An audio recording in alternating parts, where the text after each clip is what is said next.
I said, did you check my name on the internet thing there to see what it say about me? You know, I said, you can just check Clarence Reams and it'll come up Abdul Alim Musa, and then it'll go into, I said, now they're lying, but it'll give you enough to get a feel of why I'm doing what I'm doing. Well, the internet was down, and I said, oh, no problem, no problem. So you already know it, you're going to find out. Now, the dentist lady is just a nice, crooked lady. The government tell them do this, and they do it happily. Because they get, they want to fix your whole mouth, take this out, take that out, and they want to do this. And I said, no, we're not doing that anymore. We just, anyway, so I had a nice, interesting day messing around with them. They know who I am. I know who they are. I know the environment that I'm in. When I get up in the middle of the night and I said, let me take a stretch. When I walk out the door, wherever it is, there, that doesn't make no difference. Somebody is going to be, it doesn't make any difference. That's because of 24/7. They used to call it, we're going to wake him up and put him to sleep. That means they're going to be there. You're going to have a 24-hour cover. And that's been for decades. That I don't mind that. See, that means that you got to look at how good that is. Can't nobody sneak up on me and do nothing to me unless it's in their cards. Because if anybody get to sneaking around, they're going to show themselves so they'll run off. You know what I mean? If they're going to break in, if somebody come, they got a pistol, they're going to shoot in the window, they're going to show up. It said, anybody shoot that nigga, it'll be us. That's the way they feel about it. And they can't do that because if anything happens like that, everybody's going to know that they did it or they let it happen. It's just like the poor people in Oakland. You may not believe it, but I actually like them. In fact, I like all of our snitches, collaborators and stuff. I like them all. I like them. I like their families. And they got to learn like anybody else. They have to learn. I think there is some learning going on. But you got to remember, they've been well educated, so they're slow. They're slow. The longer they was in school, the slower they're going to be to come around. They can't help it. Look. When boss man get hold to you, he going to slow you down to his speed. And his speed is slow. So that no matter how fast you're going, he can go faster than you. Because he's going to make you jump through his hoops. You got to go through my test, whatever it is. Once he get control of that, the only way he can't control you is when you got your own schedule. And you know his schedule, and you know pretty soon you can reach a level of freedom. You're not talking about artificial freedom like freedom of speech and all that dumb stuff. You don't have none of that. And who needs it anyway? You have to have the power to influence your own environmental circumstances. That's freedom. The more you do that, the more freedom you have. The more ability that you have, that's what power and freedom power is, to ability to influence your environment. Same thing about ability. So it's power and it's freedom and liberation and all that stuff. Liberation means that, like hurriyat, they used to say uhuru in the black days. They didn't know it was an Arabic word from hurriyat, meaning liberation and freedom. But Eastern words, even in the African context, has a much greater spirit of, like, if you look up uhuru, UHURU, it'll tell you freedom, liberation, and stuff like that. But it means more than that. In the Arabic context, hurriyat is a type of freedom from anything that holds you down. To be able to expand your capacity to evolve. Now that's the 15th meaning, it's not the second or third or fourth meaning. So hurriyat, in our context of freedom and liberation, is to be able to manipulate the battle space. In order to liberate the battle space, what we are saying is that we want to administer new parts to our people, the part they have never played. See, boss man can't give you a part. He's not going to give you a part as the hero.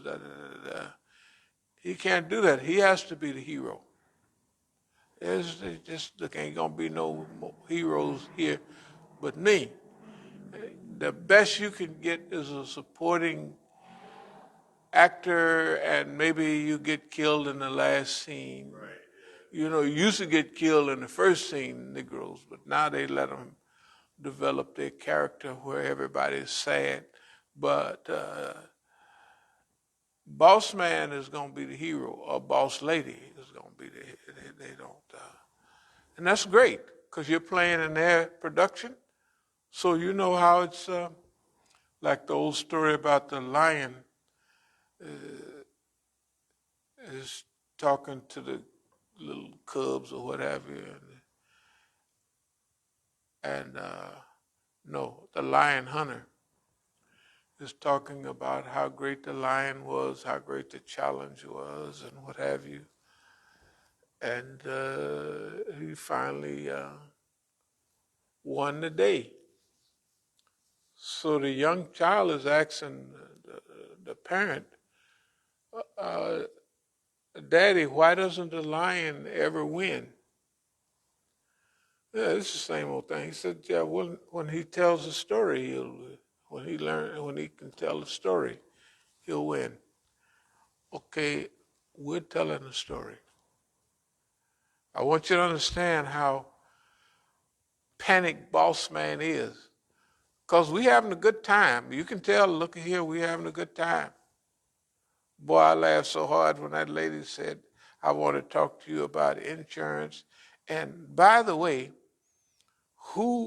how old are you, and who insures you? I said, I'm insured by God.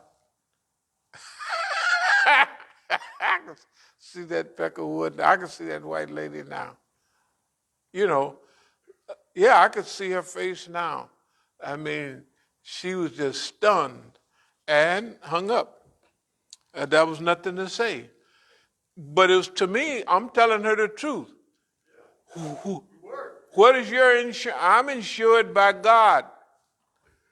You know, I'm not going to use Allah because it's in a joking thing, like, so I can use. So I'm insured by God. So anyway,